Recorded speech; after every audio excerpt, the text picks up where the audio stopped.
The next part of your dance music track that you're going to add is a riff. The riffs are the catchy little tunes that will appear throughout your track and be the thing that really sticks in people's head after they've listened to it. We're going to add a new track to make that. So from the top left-hand menu again, we're going to press Add Track. We're going to go to the Instruments menu on the left, and now we're going to choose another synth part. Now again, on the bottom of the screen appears the keyboard. You can hear the sounds by clicking on the keyboard, but you can also, as you can see, use the letters on your computer keyboard to play this part as well. If you've got a piano plugged into your computer, like at school, then you can use that piano to play this keyboard part as well.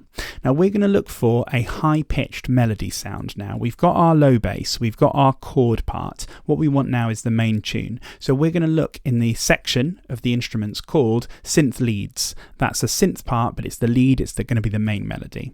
And then there's lots of different synth leads here. Each one sounds a bit different. So click on one, have a listen by playing the keyboard, see what they sound like, and find one that you like. There's all kinds of different sounds. This part can work really well when it's played quite high because it contrasts with the low bass you've already got. So the octave button here, you can press up to play a higher note. If you're on a piano keyboard at school, you can just play the higher keys at the right end of the piano.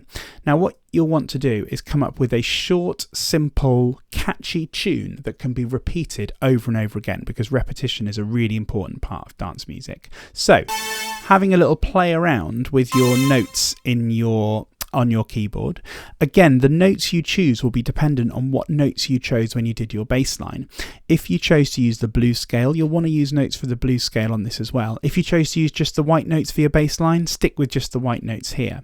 In your booklet is various pentatonic scales which you can use as well. But if in doubt, stick to the white notes and make sure that everything sounds good together. The most important thing when coming up with a new melody is to use your ears and see what you think sounds good. Now I'm going to try coming up with a short tune that could be played on top of my track, just using a few notes. So it's going to go something like... There you go. Now I just made that up using just a few white notes on the keyboard. It's short and simple, and let's see if it works with my track. I'm going to press play and see how that sounds on top of everything else I've got in. Here we go.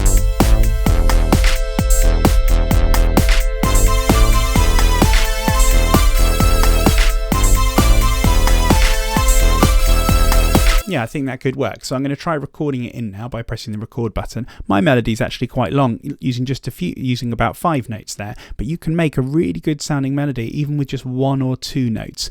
Simplicity and making it really simple and repetitive is the most important thing, because that's what makes your track catchy. Let's press record and try recording in my part. Here we go.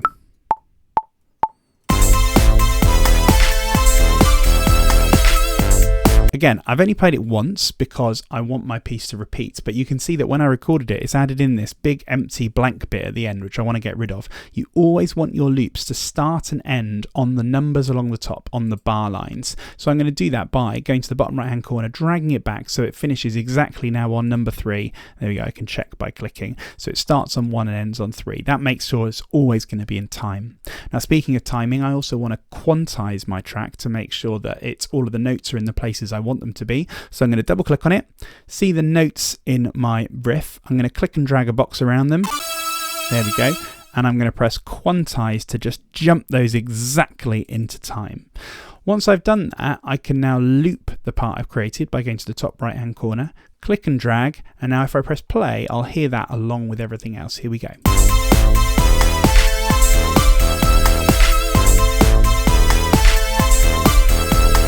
There we go. So I've now got quite a few things working together in my track.